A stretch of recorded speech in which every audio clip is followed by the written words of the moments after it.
विभक्त यथा गर्भगृह दर्शन मंडप और सभा मंडप। मंदिर मध्यरे भगवान विष्णुंक 15टी मूर्ति अछि जहाँकि कला पत्थर निर्मित। एही धाम को पृथ्वीर वैकुंठ मध्य कुहाଯାଏ। एही मंदिर को नहीं अनेक कथा प्रचलित रही। पौराणिक मान्यता अनुसार एही भूमि भगवान शिवंकर थिला, किंतु भगवान विष्णु को ध्यान करिबा पई एक स्थानर आवश्यक पड़िला। भगवान विष्णु एक छोट पिलार रूप धारण करी कांदिबाकू लागिले। विष्णुंक कांदिबा देखि शिव और पार्वती तांक पाखकू आसिले एवं कांदिबार कारण पचारिबारु भगवान विष्णु शिवंक ठारू बद्री भूमि मागी नेइथिले। आउ एक मान्यता अनुसार थरे माता लक्ष्मी विष्णुंक ठारू रुषि गले एवं माता लक्ष्मी को मनैबा पाई भगवान विष्णु ध्यान करिबाकू लागिले। किंतु भगवान विष्णु ध्यान रे एते मग्न थिले जे बाहर वातावरण उपरे से अज्ञात थिले। जेतेबेले वातावरण अधिक खराब हेबाकू लागिला, माता लक्ष्मी निजे एक बद्री गछर रूप धारण करी भगवान विष्णुंक रक्षा करिथिले। सेइथिपाई एही स्थानटीर नाम बद्रीनाथ होइथिला। मान्यता अछि जे जिए भी एही धामर दर्शन करिब ताकू जन्म मृत्यु चक्ररू मुक्ति मिलिथाए, ताकू पुनर्बार मनुष्य जन्म नेबाकू पड़े नाही। एबे जानिबा द्वारिका धाम। एही मंदिरटी भारतर पश्चिम भागरे थिबा गुजरात राज्यर आरब सागर तटरे अवस्थित। एही स्थानटी भगवान श्रीकृष्णंक निवास स्थान थिला। भगवान विष्णु मध्य एठारे शंखासुर नामक एक दैत्यर नाश करथिले।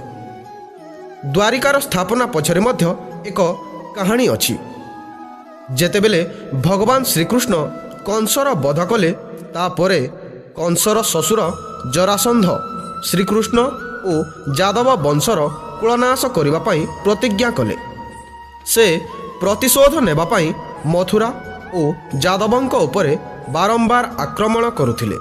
सेइथिपाई भगवान श्रीकृष्ण यदु वंशर रक्षा निमंते मथुरा छाड़िबार निष्पत्ति नेले एवं समस्तंक पई एक नुआ नगरीर स्थापना करिबाकू भाबिले। कहंती श्रीकृष्णंक निर्देशन रे विश्वकर्मा गोटिए रातिरे द्वारिका नगरीर स्थापना करथिले। श्रीकृष्ण द्वारिकारे 36 वर्ष जाए शासन कले एवं श्रीकृष्णंक वैकुंठ प्रस्थान परे समग्र द्वारिका नगरी जलमग्न होइगला। कुहाଯାଏ द्वारिका नगरीर संपूर्ण जलमग्न हेबा परे श्रीकृष्णंक वंशज वज्रनाभ मुख्य मंदिरर निर्माण करथिले, जहाँकि 2500 वर्ष पुराणा अटे। मंदिर रे 2टी द्वार अछि, यथा स्वर्गद्वार और मोक्ष द्वार। एबे जानिबा रामेश्वरम धाम विषय। रामेश्वरम मंदिर जहाँकि तमिलनाडु जिल्लार रामनाथपुरम जिल्लारे अवस्थित। मंदिरटी बंगोपसागर और आरब सागरर संगम स्थल रे अवस्थित। एही मंदिर स्थापनार कहानी रामायण काल सहित जड़ित।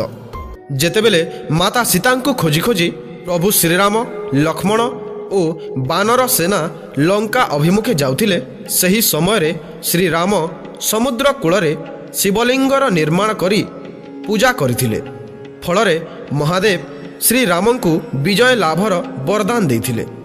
सही समय रे श्रीराम महादेव को अनुरोध करथिले जे जनकल्याण हेतु महादेव सही स्थान रे चिरकाल पाई ज्योतिर्लिंग रूपरे पूजा पाइबे।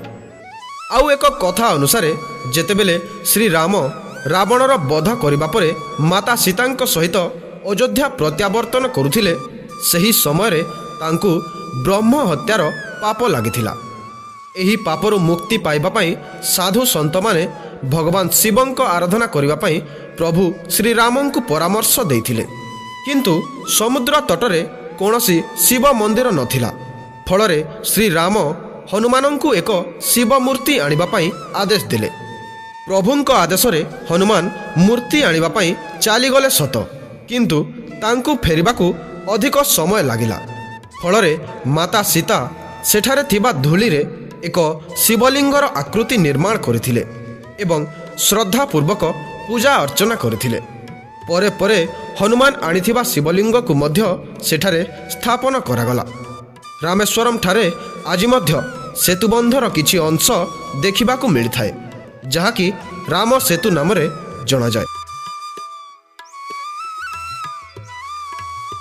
ଏବେ ଜାଣିବା ଜଗନ୍ନାଥ ପୁରୀ ଧାମ ବିଷୟରେ। ଭବ୍ୟ ଜଗନ୍ନାଥ ମନ୍ଦିର ଆମ ଓଡ଼ିଶା ରାଜ୍ୟର ପୁରୀ ସହରରେ ଅବସ୍ଥିତ। ଜଗନ୍ନାଥର ଅର୍ଥ ହିଁ ହେଉଛି ଜଗତର ନାଥ। ଜଗନ୍ନାଥ ମନ୍ଦିରରେ 3ଟି ଦେବତା ପୂଜା ପାଉଛନ୍ତି: ଜଗନ୍ନାଥ, ବଡ଼ ଭାଇ ବଳଭଦ୍ର ଓ ଭଉଣୀ ସୁଭଦ୍ରା। ଏହି ମନ୍ଦିରରେ ପ୍ରତ୍ୟେକ ବର୍ଷ ଆଷାଢ଼ ଦ୍ୱିତୀୟା ତିଥିରେ ଭବ୍ୟ ରଥଯାତ୍ରାର ଅନୁଷ୍ଠିତ ହୁଏ।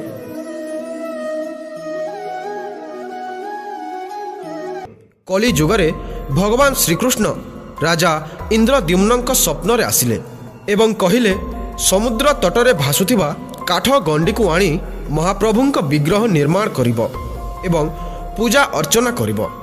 କିନ୍ତୁ ଯେତେ ଚେଷ୍ଟା କଲେ ମଧ୍ୟ କାଠ ଗଣ୍ଡିକୁ କେହି ଖଣ୍ଡିଆ ମଧ୍ୟ କରିପାରିଲେ ନାହିଁ।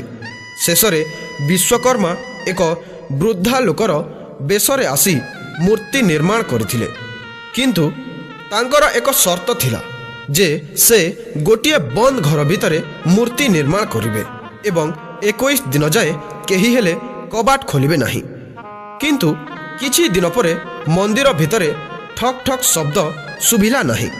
ଫଳରେ ରାଣୀଙ୍କ ସହିତ ରାଜା ଇନ୍ଦ୍ରଦ୍ୟୁମ୍ନ କବାଟ ଖୋଲିଦେଲେ ଏବଂ ମୂର୍ତ୍ତି ଅଧାଗଢ଼ା ରହିଗଲା। ସେହି ଦିନଠାରୁ ଜଗନ୍ନାଥ ପୁରୀରେ ଭଗବାନ ଅଧାଗଢ଼ା ହୋଇ ପୂଜା ପାଉଛନ୍ତି।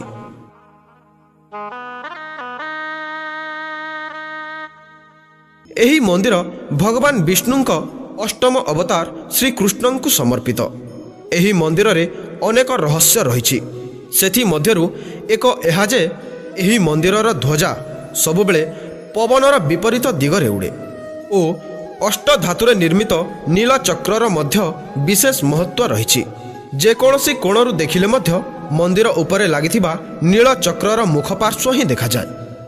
ତ ବନ୍ଧୁଗଣ, ଏହା ଥିଲା 4 ଧାମର ବିଶେଷତ୍ୱ ଓ କିଛି ଗୁପ୍ତ ରହସ୍ୟ।